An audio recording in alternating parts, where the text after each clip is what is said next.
그와는 다른 방법으로도 그 전설을 취급할 수 있을 것이다.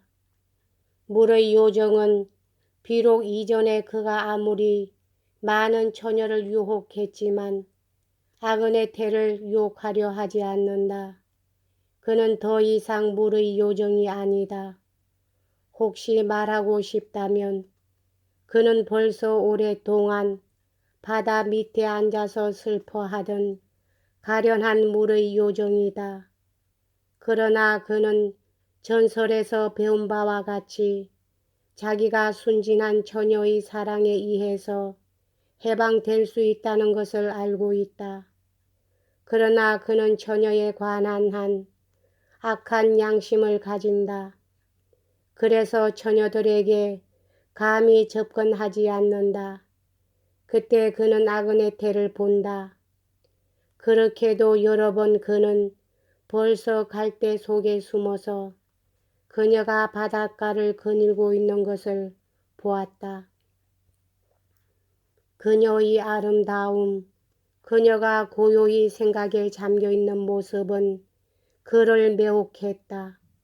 그러나 그의 마음은 우수로 가득 찼고 아무런 거친 욕망도 그의 마음에서 일어나지 않는다. 그런데 물의 요정이 갈대의 속삭임에 섞여 탄식할 때 그녀가 거기로 귀를 기울인다. 그녀는 선체로 몽상에 잠긴다. 어떤 부인보다 더 귀엽게, 더구나 물의 요정에게 신뢰감을 일으키는 구원의 천사처럼 아름답게 보인다. 물의 요정은 용기를 낸다. 그는 아그네테에게로 가까이 간다. 그는 그녀의 사랑을 얻는다. 그는 그의 해방을 기대한다. 그러나 아그네테는 조용한 처녀가 아니었다. 바다의 울부짖음이 그녀에겐 좋았다. 그리고 해변에서의 수심에 찬 한숨이 그녀의 마음에 들었다는 것은 그녀의 마음이 더욱 강렬하게 울부짖기 때문이었다. 그녀는 그곳에서 바로 그곳에서 떠나려 한다. 사납게도 그녀는 자기가 사랑하는 물의 요정과 함께 무한계로 뛰어들려고 한다. 그때 그녀는 물의 요정을 흥분시킨다. 그녀는 그의 겸허를 경멸한다. 그래서 자존심이 눈뜬다.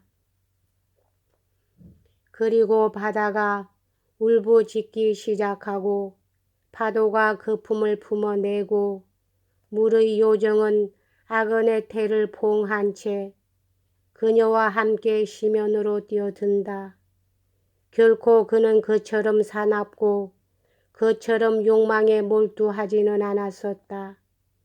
그것은 이 처녀에 의해서 그가 그의 구원을 바라지 않았기 때문이다. 이윽고 그는 아그네테에 지쳐버렸다. 그러나 그녀의 시체는 결코 발견되지 않았다. 왜냐하면 그녀는 남자들을 그녀의 노래로 유혹하는 인어가 되었기 때문이다. 근저에 있어서 나는 아그네테도 약간 변화시켰다. 왜냐하면 전설에 있어서 아그네테가 전혀 책임이 없는 것은 아니기 때문이다. 이것은 마치 처녀가 전혀 아무런 책임도 없는 유혹을 상상한다는 것이 대체로 미련한 짓이거나 교태거나 여성에 대한 모독인 것과 같다. 전설에서 아그네테는 내가 조금 더 현대적으로 표현하자면 흥미있는 것을 갈망하는 여인이다. 그래서 그와 같은 여자는 물의 요정이 가까운 데 있는 것을 항상 확신해도 좋을 것이다. 왜냐하면 그와 같은 여자들을 물의 요정들은 한쪽 눈을 감고도 발견할 수 있고, 또한 그들은 상어가 먹이를 겨누듯이 그녀들을 향해 돌진하기 때문에 소위 교양이 처녀를 유혹해서 보호한다고 하는 것은 매우 어리석은 일이거나 아마 물의 요정이 펼쳐놓은 소문이다. 아니다.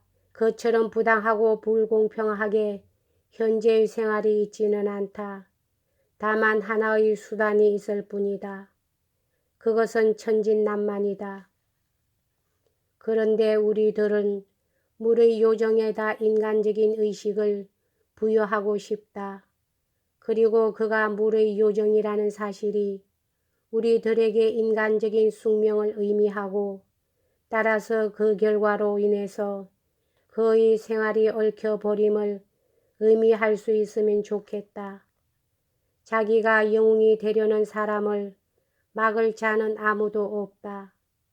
따라서 그가 지금 내딛는 걸음은 화해적이다. 그는 아그네테에 의하여 구원되었다. 유혹자는 분열한다. 그는 천진난만이라는 세력 밑에 굴복하였다. 그는 다시는 결코 유혹할 수 없다. 그러나 동일한 순간에 두 개의 세력이 그를 얻고자 투쟁한다. 즉 후회, 그리고 아그네테와 후회이다. 후회만이 그를 얻는다면 그는 숨어버린다. 그러나 아그네테와 후회가 그를 얻는다면 그는 드러나게 된다. 그런데 후회가 물의 요정을 사로잡고 그가 숨어있는 한 그는 물론 아그네테를 불행하게 만들었다. 왜냐하면 아그네테는 아주 순진하게 그를 사랑했고, 그가 그 순간에 아무리 그가 그것을 숨기려 해도 그녀에게 그가 변한 것이 나타나 버리는 순간이긴 하지만, 그녀에게 단지 바다의 아름다운 고요를 보여주려던 것이 사실임을 그녀가 믿었기 때문이다. 한편 정열이 문제되는 한 물의 요정 자신은 더욱 불행하게 된다. 그러기에 그는 몇 배나 되는 정열을 가지고 아그네테를 사랑했고, 이에 더하여 새로운 책임을 짊어져야 했기 때문이다. 후회에 속한 악마적인 요소는 그에게 아마 다음과 같이 설명할 것이다. 바로 그것은 그의 벌이라고, 그리고 그 벌이 그를 괴롭히면 괴롭힐수록 더욱 좋다고. 그가 이러한 악마적인 것에 몸을 맡긴다면 그는 아마도 아그네테를 구출할 것을 시도할 수도 있다. 이는 마치 어떤 의미에서 악의 도움으로 어떤 사람을 구출할 수 있는 것과 같다. 그는 아그네테가 자기를 사랑한다는 것을 알고 있다. 그가 만약에 아그네테한테서 이러한 사랑을 빼앗을 수 있다면 그녀는 어떤 방법으로 구원된다. 그러나 어떻게 그가 그 일을 할 수 있는가? 하나의 솔직한 고백이 그녀의 염오를 자극시키리라는 생각을 다루기에는 물의 요정이 너무 영리하다. 따라서 그는 아마도 그가 어떻게 그녀의 마음에다 온갖 어두운 정열을 선동하며 그녀를 희롱하며 조롱하고 가능하면 그녀의 자존심을 비꼬아 줄 수 있는지를 알게 된다. 그 자신은 아무런 고통도 두려워할 것 없다. 왜냐하면 그것은 악마적인 것 가운데 있는 깊은 모순이기 때문에 어떤 의미에서 평범한 사람보다 악마적인 것에 무한히 훨씬 더 많은 선이 깃들고 있다. 악은의 태가 이기적이 되면 될수록 그만큼 더 쉽게 그녀는 속임을 당하게 될 것이다. 왜냐하면 아주 경험 없는 사람만이 순진한 것을 속이는 것이 쉽다고 생각한다. 현세의 생활은 매우 의미심장하다. 그래서 똑똑한 사람에게는 똑똑한 놈을 바보로 여기는 일이 가장 쉬운 것이다. 그러나 그만큼 물의 요정의 고민도 더욱 무섭게 될 것이 틀림없다. 그의 기만이 교활하게 꾸며지면 꾸며질수록 더욱더 악은의 태는 그녀의 고민을 그의 앞에서 부끄러워하며 감추지 못할 것이다. 즉 그녀는 온갖 수단을 사용할 것이다. 그때 아무 효과 없이 그대로 있지 않으리라는 것은 그 수단이 그의 결심을 움직인다기보다는 말하자면 그것이 그를 괴롭히리라는 것이다. 여기까지 하겠습니다.